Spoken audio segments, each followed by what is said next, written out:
Hello friends, ఈరోజు ఒక different curry చూపిస్తున్నాను బంగాళదుంపలతో. బంగాళదుంపలు అనగానే పాతవే కదా అనుకోకండి, చాలా డిఫరెంట్గా ఉంటుంది. ఒకసారి ట్రై చేయండి, నేను చెప్పినట్టు ట్రై చేయండి, బాగుంటుంది. చిన్న చిన్న నిమ్మకాయ సైజు బంగాళదుంపలు తెచ్చుకొని శుభ్రంగా కడిగి వాటి మునిగే వరకు వాటర్ పోసేసి ఉప్పు వేసి చక్కగా ఉడికించేసి మెత్తగా ఉడికిపోయిన తర్వాత శుభ్రంగా తోలు తీసి పక్కన పెట్టేసుకోవాలి. ఇదిగోండి, చక్కగా ఇలా ఉడికిపోవాలి మెత్తగా అయ్యే వరకు.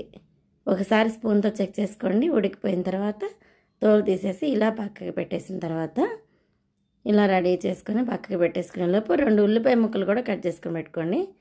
ఇప్పుడు ఒక ప్లేట్లోకి 4 స్పూన్లు మినపప్పు, ఒక 6-7 ఎండుమిరపకాయలు, 1 స్పూన్ ధనియాలు, 1 స్పూన్ మిరియాలు, 1 స్పూన్ జీలకర్ర చక్కగా ఇలా దోరగా వేయించుకుంటే అసలు అది వేగేలోపు ఎంత మంచి కమ్మట స్మెల్ వస్తుందంటే టేస్ట్ అయితే అద్దరిపోతుంది మసాలాతోనే. ఇలా మసాలా అయితే రెడీ చేసి పెట్టుకోండి. ఈ ప్లేట్లో చల్లారిపోయిన తర్వాత మిక్సీ జార్లో వేసుకొని మెత్తగా ఫైన్ పౌడర్ చేసేసుకోవాలి. ఇలా ఫైన్ పౌడర్ వేసేసుకున్న తర్వాత ఇప్పుడు స్టవ్ పైన ప్యాన్ పెట్టుకొని ఆయిల్ వేసి రెడీ చేసుకున్న దుంపల్ని ఇందులో యాడ్ చేసేసుకొని దోరగా వేగుతున్నప్పుడు ఒక 1/2 స్పూన్ పసుపు వేసుకొని 1/2 స్పూను ఉప్పు వేసేసేయండి, మీ టేస్ట్కి సరిపడా ఉప్పు. ఇప్పుడు 1/2 స్పూన్ పసుపు వేసేసి చక్కగా దుంపలకు పట్టే వరకు దోరగా అయ్యేలా వేయించుకోండి. ఇలా వేయించుకున్న తర్వాత ఇవి ఒక ప్లేట్లోకి తీసేసి ఇదే ప్యాన్లో ఆయిల్ వేసి మళ్ళీ తాలింపు గింజలు వేసి తాలింపు గింజలు ఎర్రగా వేగిన తర్వాత సన్నగా కట్ చేసి పెట్టుకున్న ఉల్లిపాయ ముక్కల్ని వేసేసుకొని దోరగా అయితే వేయించుకోవాలండి. మీరు ఇన్ని వీడియోలు చూస్తున్నారు కదా, నా కర్రీస్ ఎలా ఉన్నాయో కామెంట్ సెక్షన్లో చెప్పట్లేదు, ఒకసారి కామెంట్ చేయండి.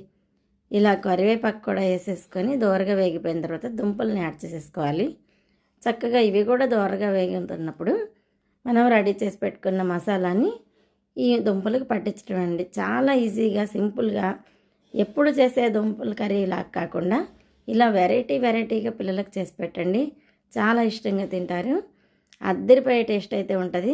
ఒకసారి ట్రై చేయండి. వీడియోలో నచ్చితే లైక్ చేయండి, షేర్ చేయండి, సబ్స్క్రైబ్ చేయండి, నా ఛానల్కి సపోర్ట్ చేయండి. చూసారా, కూర అయితే సూపర్ అంటే సూపర్గా వచ్చిందండి. అన్నంలోకి వేడి అన్నంలోకి బంగాళదుంప కర్రీ కలుపుకొని తింటే అబ్బా ఎంత టేస్ట్గా ఉంటుందో.